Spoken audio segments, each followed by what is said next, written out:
அனைவருக்கும் வணக்கம். தாமரையின் குரல் வழியா உங்களை மீண்டும் சந்திப்பதில் மகிழ்ச்சி. இன்றைக்கான நிகழ்ச்சியில நம்ம கேட்க போறது, மணிமேகலை கையில் இருக்கும் அந்த அட்சய பாத்திரம் எப்படி உருவானது, அது ஏன் மணிப்பல்லவ தீவுல மறைந்து கிடந்தது, அதற்கு சொந்தக்காரன் யார், ஒரு பசுவின் மகனாக வளர்ந்து இந்த உலகத்தின் பசியையே தன் வழியாக கருதிய ஆபுத்திரன் என்பவனின் கதையை தான் இன்னைக்கு நம்ம கேட்க போறோம். ஒரு அந்தன பெண்ணிற்கு பிறந்த குழந்தை காட்டில் கைவிடப்படுகிறது. திக்கற்ற அந்த குழந்தைக்கு ஒரு பசு காப்பாற்றுகிறது. தன் மடிப்பால தந்து அக்குழந்தையை வளர்க்கிறது. அதனாலதான் அவனுக்கு ஆபுத்திரன், ஆ என்றால் பசு, புத்திரன் என்றால் மகன் என்ற பெயர் வந்தது. பின்பு ஒரு அந்தனர் அவரை எடுத்து வளர்க்கிறார். ஆனால் ஆபுத்திரன் சிறு வயதிலேயே வித்தியாசமாக சிந்திக்கிறான். ஒரு முறை அந்தணர்கள் ஒரு பசுவை வேள்வியில் பலியிட தயாராக இருந்தனர். இதை கண்ட ஆபுத்திரன் துடித்தான். உயிரை காக்க வேண்டிய இடத்தில் உயிரை பறிப்பதா என்று கொதித்தெழுந்தான். நள்ளிரவில் யாருக்கும் தெரியாமல் அந்த பசுவை விடுவித்து ஓடினான். ஆனால் அவன் பிடிபட்டான். பசுவின் மகனே என்று அவனை அவமானப்படுத்தினார்கள்.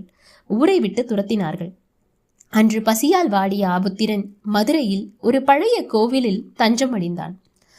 கையில் ஓடு ஏந்தி ஊரார் போடும் பிச்சையை வாங்கி தன்னை போல் பசியால் வாடும் ஏழைகளுக்கும் ஊனமுற்றவர்களுக்கும் உணவளித்தான். ஒரு நாள் மழை பெய்து பிச்சை கிடைக்காமல் போனது. பசியால் மக்கள் வாடுவதைக் கண்ட ஆபுத்திரன் அழுதான். அப்போது கலைமைகள் சிந்தாதேவி அவன் முன் தோன்றி ஒரு பாத்திரத்தை வழங்கினாள். ஆபுத்திரா, கலங்காதே, இதோ இந்த அமுத சுரபி, நீ அல்ல அல்ல இதில் உணவு குறையாது, வறுமை ஒழியட்டும் என்று. அமுத சுரபியால் நாட்டின் பசி தீர்ந்தது. காலப்போக்கில் மக்கள் பசியே இல்லாமல் மகிழ்ச்சியாக இருந்தனர். ஆனால் ஒரு கட்டத்தில் ஆபுத்திரனுக்கு தோன்றியது, யாரும் பசியுடன் இல்லை என்றால் இந்த பாத்திரத்திற்கு இங்க வேலை இல்லையே என்று. அவன் ஜாவா தீவுக்கு பயணம் மேற்கொண்டான். வழியில் மணிப்பல்லவ தீவில் கப்பல் நின்றது. ஆபுத்திரன் இறங்கிய பிறகு அவன் வருவதை அறியாமல் கப்பல் கிளம்பிவிட்டது.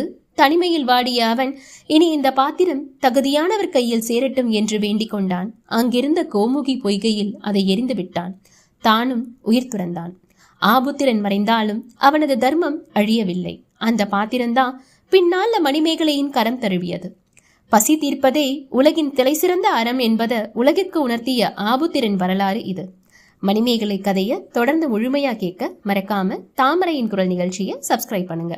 சப்ஸ்கிரைப் பண்ண அனைத்து உள்ளங்களுக்கும் நன்றி. இந்த நிகழ்ச்சி உங்களுக்கு பிடிச்சிருந்ததுன்னா லைக் பண்ணி ஷேர் பண்ணி மறக்காம உங்க கமெண்ட்ஸையும் கொடுங்க. அடுத்த நிகழ்ச்சியில சந்திக்கிறேன். நன்றி, வணக்கம்.